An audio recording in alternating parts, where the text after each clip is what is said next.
in real life tour is going to be 100% from scratch. It's gonna be the biggest show we've ever done and the biggest tour by every scale imaginable. Marinate on that a little bit, because we've done some big shows, some big sets, some big tours.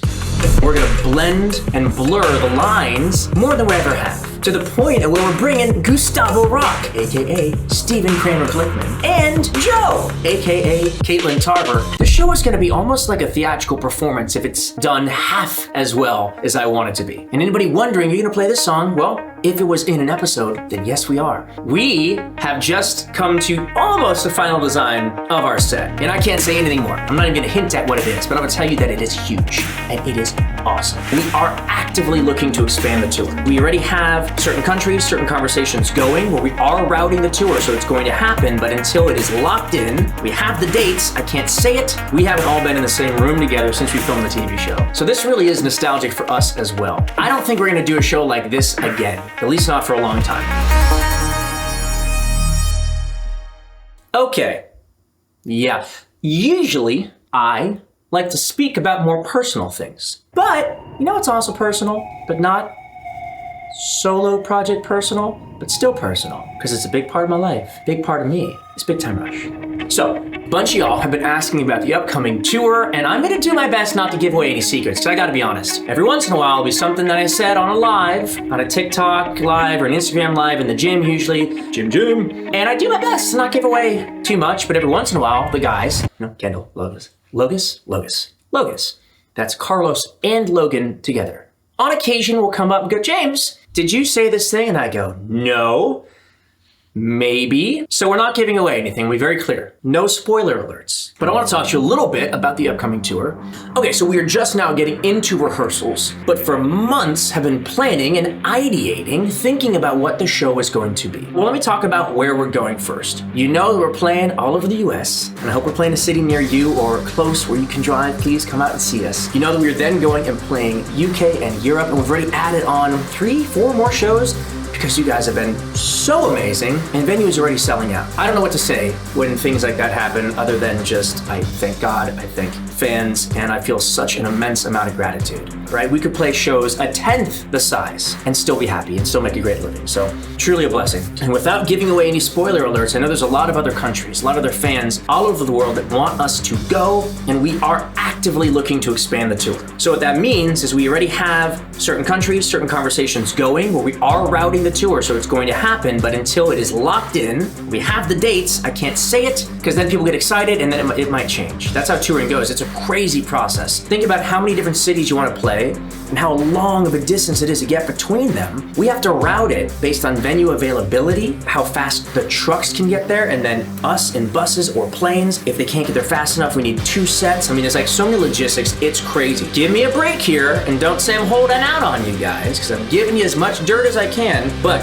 I can't say we're going somewhere until it's locked in, but I will say it's gonna be locked in soon. And we're gonna add places after this year. I can say that, that's what I'm gonna say. The tour is gonna continue after 2025. And I don't think it's a big spoiler alert, because obviously we're in the UK and Europe until the end of 2025. So what else can I say? This tour is the first time that the boys and I have thought, you know what, let's go back to the TV show. Well, we've always been ourselves on stage. And the TV show, despite sharing the same first name, we were different characters. James Diamond, believe it or not James Maslow. Any good character pulls from who the actor is. Is that the right way to say it? Probably not. Any good actor uses a part of who they are into the characters they play. At least I believe that. I'm sure there's even departures from that, but even if you play a bad guy, this isn't an acting bit. Point is, very much scripted comedy in the TV show and the movie, and very much on stage have always been ourselves. And I'm not saying we're going on stage as our characters, but I am saying we're gonna blend and blur the lines more than we ever have. To the point where we're bringing Gustavo Rock, aka Stephen Kramer Glickman, and Joe, aka Caitlin Tarver. Caitlin Tarver has had a very awesome and successful career on her own already. So she's gonna be opening up, playing her own music. Stephen Kramer Glickman, also an incredible instrumentalist. Fun fact, he was the first person to teach me any piano at all. I've known Stephen since we were in San Diego, and he's Jewish, I'm Jewish, and our families and one other family would always get together for high holidays, basically holiday dinners. So I've known Steven well before I ever got Big Time Rush. I remember he used to sit there and play piano. He's a very good pianist and a good singer. And I remember him teaching me something that maybe he doesn't even remember, but that instigated me wanting to get better and learn more. So shout out to Steven Kramer Glickman. Appreciate you, my brother. So yes, they're opening up for us. And then there's a possibility, because again, we haven't done this, but we're trying to figure out if this is gonna work or not, that they will kind of weave through our show a little bit too. It's a lot to ask an opener to play your set, wait for 2 hours, and then do 2 more hours of work. So I'm not saying they're gonna be in the whole thing. It wouldn't be fair to them. And we have a lot of songs to play, but I think we can get them to come in, play a little bit here and there. Another big thing that we have to figure out is how do we play all the songs from all the episodes? Because that is what we're doing. And anybody wondering, are you gonna play this song? Well, if it was in an episode, then yes, we are. It means we're gonna have to mash up quite a few songs. But I also don't wanna play, 2 hours of mashups. You wanna hear the hits all the way through. So we are figuring out which songs do we need to play all the way through. And then how do we reproduce them, make them feel current and relevant and cool? And then how do we get the little lesser known songs that some fans are gonna love and still make sure they fit in? And we have a bunch of great ideas. None of it's set, but I will say, speaking of sets, that was a really bad interlude there. Not even the right word for that. Losing synapsis power. Segue, speaking of sets, we have just come to almost the final design of our set. And I can't say anything more. I'm not even gonna hint at what it is, but I'm gonna tell you that it is huge and it is awesome. And are we gonna have freaking lasers? I honestly don't know, which breaks my heart, because I'm a big fan. I am. I fought for lasers. I fought for them. Many tours. And we got them, and they were great. They're the best part of the show, I think. Second best part. May or may not have lasers, but we'll have a lot of effects. It's gonna be the biggest show we've ever done and the biggest tour we've ever done by every scale imaginable. Marinate on that a little bit, because we've done some big shows, some big sets, some big tours. Again, just a guy in a room talking to me-self.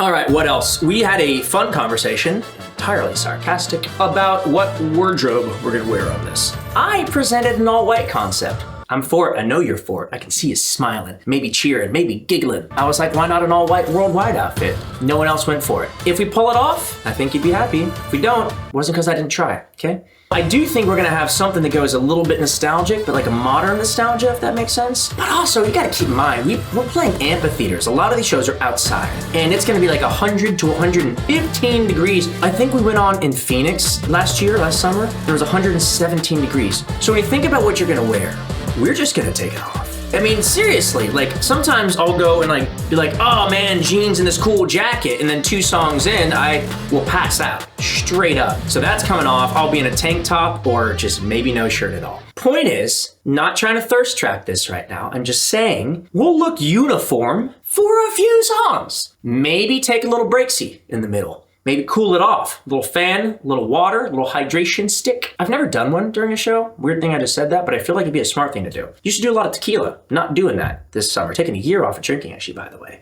So I think having a hydration stick or a coconut water, something backstage, is the move. Look at us. We are getting better together. We are riffing. We are spitballing, and we are finding just brilliant and healthy solutions to playing in 120-degree weather. Okay, yeah.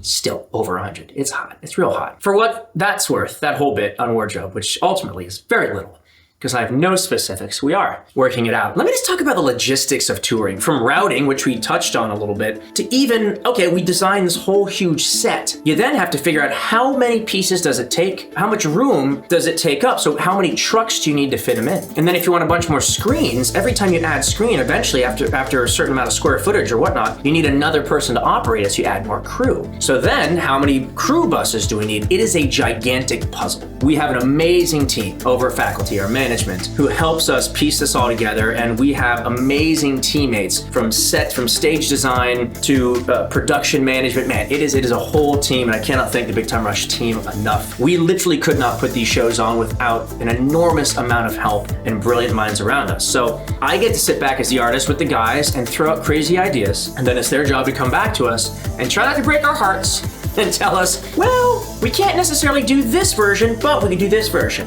It's the compromise and the strategic implementation of the best ideas and then the realistic ideas and the middle ground that makes great shows. You could say, hey, I want to raise up and fly over the audience. That might take up your entire budget, and then you'll have just a backdrop and no screens, and that's no fun, and you guys wouldn't appreciate that. So we try and spend money on the coolest, most effective things, and also make sure that our show gets better and bigger and different each time we go out, so you get an entirely new show. And that's one other thing I want to touch on with this tour. The In Real Life tour is going to be 100% from scratch. No music you've heard in the way you've heard it before. Of course, we're going to play Boyfriend, Worldwide, the big hits, you know, but they're going to be reproduced differently. None of the same sets, none of the same choreography. I mean, maybe some of the classics again, like the Boyfriend bit might find its way in there, sure. But we're starting everything from scratch. So when we get into rehearsals in the next few days now, it is a lot. From our band learning the music to us knowing the transitions to all the, we're going to add in different camera work on this show. It's going to be awesome. So what else can I tell you without telling you too much? Do we have new merch? Yeah, we do. Just designed it. It's pretty darn cool. I'm a fan. You're going to be a fan. I hope so. We are doing meet and greets. We are going to mix it up. We're going to have a new tier, a new version. Every year we try and make it more unique and more special for our fans. We are going to do our darndest to make sure even when we're playing outside and not in arenas, we can get you guys covered. That's one of my biggest pet peeves every year when our fans, our super fans who have paid all this money for meet and greets, are standing out in the sun, getting hot sunburns. None of us want that, and we are actively working on solutions. Some venues make it tougher than others, but it's going to be better this year. Going to be more fun this year, more inclusive and engaging. For the top package, you're gonna get a photo not only with the band, but also with Glickman and Tarver, Caitlin Tarver. It's gonna be everybody, which is just so unique. We haven't all been in the same room together since we filmed the TV show. So this really is nostalgic for us as well. I don't think we're gonna do a show like this again, at least not for a long time. We'll tour again, but it's gonna be new music, it's gonna be cool, and it's gonna be relevant to where we're at in life. We'll always play the hits, but this one is specifically, like, we're gonna play This Is Our Someday. Think about that. We've never played that song live because it was just like, barely in the TV show. Literally listen, go back and watch the show. And if there's a song that you see and hear, it's gonna be in our set. I think it's somewhere around 44 songs. And no, we're not gonna Taylor Swift this and make it 3.5 hours. Because we're not Taylor Swift, and you don't want that. Some fans may. We're gonna condense it. It'll be our usual show, 1.5 to 2 hours, but packed. And it's gonna be more organized. More of a production. I mean, damn, the show is gonna be almost like a theatrical performance if it's done half as well as I want it to be.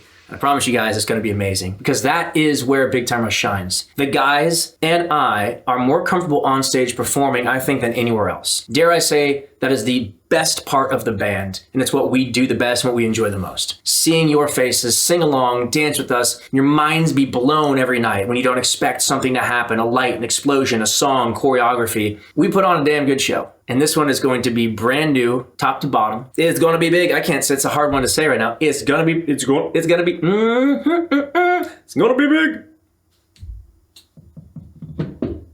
So that's it. That's all we got. So, yep. See you guys this summer. If you want to check on tickets, BigTimeRushOfficial.com. Actually, anytime. Swear to God, even my dad goes, hey, you playing this place or venue? I go, Dad, I don't know. I'm going to go to the same place as you, pal. I'm going to go to BigTimeRushOfficial.com because I'm playing a lot of places. You know, I know a few, like Intuit Dome. Yeah, big old arena in LA. That's going to be great. Jones Beach, you know that one? Huge venue. Love it. One of my favorites. Outside of that, I mean, let's be real. Going to be a lot of places. And I look every day on my own schedule and go, where am I going tomorrow? Great. In fact, I look at night. Go, where am I tonight? Indiana. Excellent. We write them on the set lists. Not going to lie. Because you wake up in a new city every day. Or a new country every day. And you'd think they would remember it all, but I can't even remember what I did yesterday. What did you eat for breakfast? Can't think about it, can you? A lot of stimulation, a lot going on. I need to wind this down. This has been a great episode. This has been a lot of fun to talk about this. I don't think I gave anything away. And your boy needs a nap. You know? Or like a timeout. I don't know the right phrasing. I'm an adult. I'm going to do whatever I want. And funny enough, I want to take a nap.